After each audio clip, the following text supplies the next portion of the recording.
Hey folks, I'm here at Eurobike at Elite's booth with 3 new things. First up, we've got the Square and then 2 new trainers as well. Now the Square is more than just a smart bike disassembled.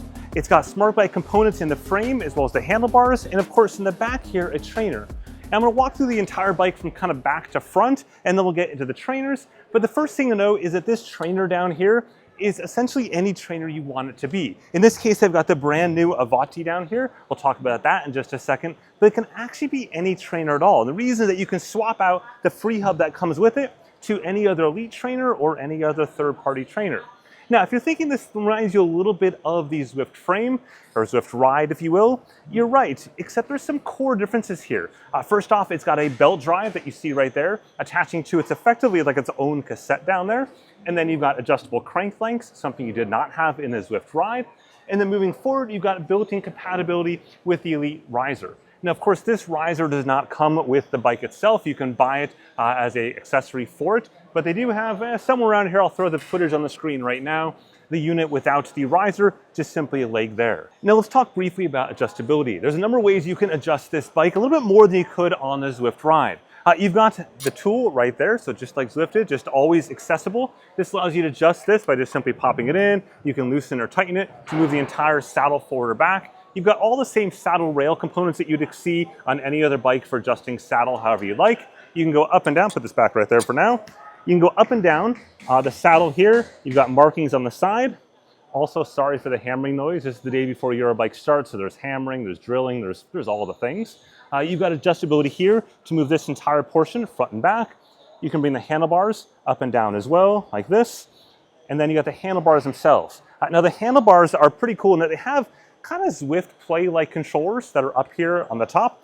So you can adjust game functions within Zwift, as well as even turn things on or off, like the fan right there, directly from the controllers themselves. But one of the neat secret things, aside from being able to adjust all of your gearing to be Shimano or Campagnolo or SRAM, is that if you take this off, that is actually a Garmin quarter turn mount. So it's built in there. I can go ahead and pop this on. There we go. And you can put whatever Garmin you want right on the front there. I think this little plastic piece could easily be 3D printed for Wahoo or other bike computers out there, or you could just rotate it 90 degrees and accomplish the same thing. But it's a nice little touch. You now know where your bike computer is for those of you that ride with bike computers inside. Now, when it comes to ride feel, it's going to depend a lot on your particular trainer. I jumped on it earlier on. You can see some of that footage right now of it. It is belt drive, so it is going to be silent, at least in theory. I can't hear anything over all the tool noise here, but it looks like it should be quiet. So then you're probably asking, how do you adjust the tension on the belt drive? After all, just like the Zwift Ride, you have to have some way to adjust that tension in what is effectively a single speed configuration. You pull this down right here, that loosens the tension. Then you also have to basically put a tool in there to pull that out. So there is 2 steps here as opposed to 1 on the Zwift Ride, but that's kind of some of the cost, if you will, that comes with the belt drive as opposed to a chain drive system. And again, this belt drive may look like it's physically part of the trainer. It's just simply effectively a cassette that you pop in there, just like you would any other cassette out there. Now, when it comes to pricing, this is definitely a bit more pricey. It is effectively double the price of the Zwift frame, assuming the Zwift frame is half the price of the Zwift Ride, once they start shipping things sometime in the late August, September timeframe. But of course, you're getting these extra features for that. You're getting the belt drive a lot of people ask for. You're getting adjustable crank arm lengths that you see right there, so you can adjust the different crank arm length sizes that you want. And you're also getting the ability to replicate gradient with riser going up and down, just like you would on some of the other simulation systems out there. So those are all things that you're effectively paying for. Now, there's 2 final things to note here. The first one is these shifters. These are real clickety-clackety shifters there, just like a real bike. So you can, as mentioned earlier on, you can configure it for SRAM or Shimano or Campagnolo. You can go and configure all the gearing however you want using the app. As I mentioned in the Zwift Ride review, I was frustrated by the fact that I went with like buttons, like game controller style buttons. We had gotten so far away from that in recent smart bikes, and so it's awesome to see these are real shifters. The other thing to note is availability from a timing standpoint is looking like the November-ish timeframe. Now, Elite has 2 other products here they've announced as well today, one being Avanti and 2 being the Justo 2. Now, of course, the original Justo came out, I think 2 years ago or so now.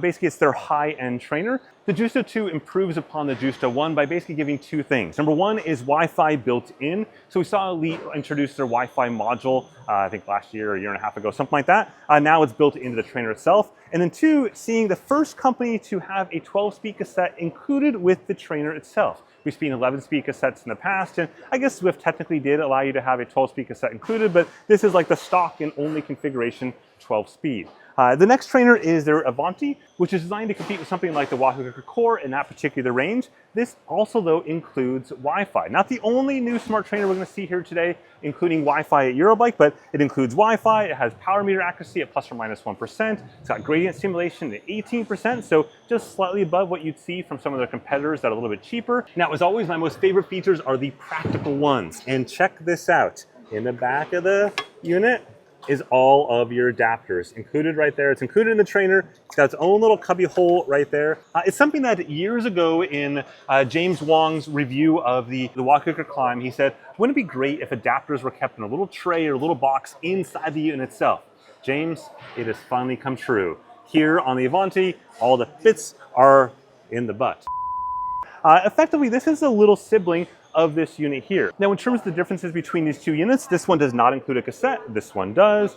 This one includes only one set of squishy feet, this includes two sets of squishy feet. This one has plus or minus 1% of accuracy, this one has accuracy greater than plus or minus 1%. In other words, it's more accurate than plus or minus 1%. And of course, both of them have auto calibration, both of them have race mode, both of them have Wi-Fi, and all the things that you see on the screen there, just of course, different price points.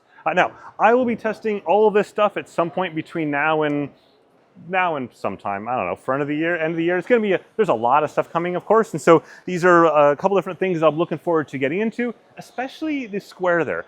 Certainly it's got some striking looks. It might not necessarily fit in everyone's living room, but I think there's a lot of upgrades there that people were asking for with the Zwift Ride that you're seeing here. And of course, you got to decide whether or not you want to pay that particular price. Meanwhile, the Avanti is probably the most interesting trainer that Elite's had in quite a while in terms of pricing and the features. Awesome to see Wi-Fi at that price point, so looking forward to putting this thing through its paces as well.